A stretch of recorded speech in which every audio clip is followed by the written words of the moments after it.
जय हिंद जय भारत। दोस्तों आप देख रहे हैं लाइव भारत में, हूं आपका दोस्त सफर शुक्ला। देख सकते हैं आप सरकारी बस के पीछे कैप्टन अमरिंदर सिंह की फ़ोटो लगी है और लिखा है असंभव नु संभव बनाइए, 100% नतीजा ले आइए।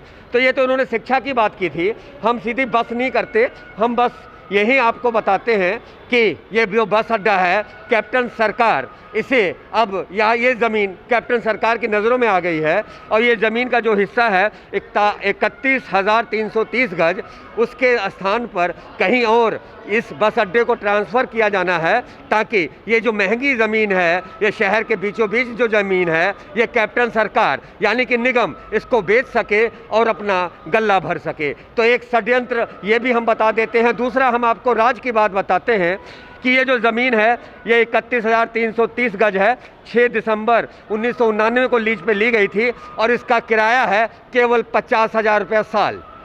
50,000 रुपये साल यानी कि 4166 रुपये के महीने के करीब इसका किराया है। पूरा बस अड्डे का किराया 5,000 से भी नीचे यानी 4166।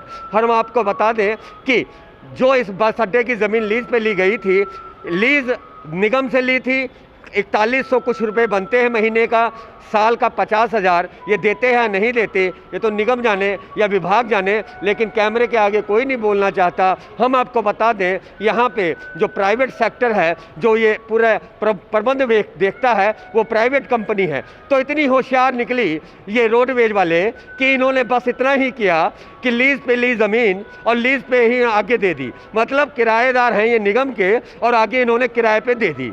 और सबसे बड़ी बात, कैप्टन सरकार की नज़रों में अब ये ज़मीन आ गई है क्योंकि यहाँ के आसपास जो ज़मीनें हैं 2 लाख सवा 2 लाख रुपए इनकी रेट है। तो कुल मिला के हम आपको बताते हैं कि ये करोड़ों की ज़मीन बेचने की षड्यंत्र कैप्टन सरकार की भी नज़रों में है और उनके जो खास मंत्री हैं उनकी भी नज़रों में है। कुल मिला के हम आपको बता दें कि 4166 रुपये करीब महीने का किराया देने वाला रोडवेज ने लाखों रुपए आगे किराए पे ये ज़मीन चढ़ा रखी है। तो हम आपको दिखाते हैं सूरत हाल। तो ये बस अड्डा की तस्वीर है और ये अमृतसर का बस अड्डा है। और सबसे बड़ी बात कि अब इस बस अड्डे को किसी और जगह पे ले जाने का प्लानिंग है। अभी कोई मोहर नहीं लगी है, लेकिन लाइव भारत कर रहा है खुलासा कि यहाँ की ज़मीनों पर कैप्टन सरकार के मंत्रियों की नज़र है। महंगी ज़मीन है, बेच के गल्ला तो भरेंगे ही, क्योंकि इलेक्शन 1.5 साल को रह गए हैं। पैसा कहाँ से आएगा?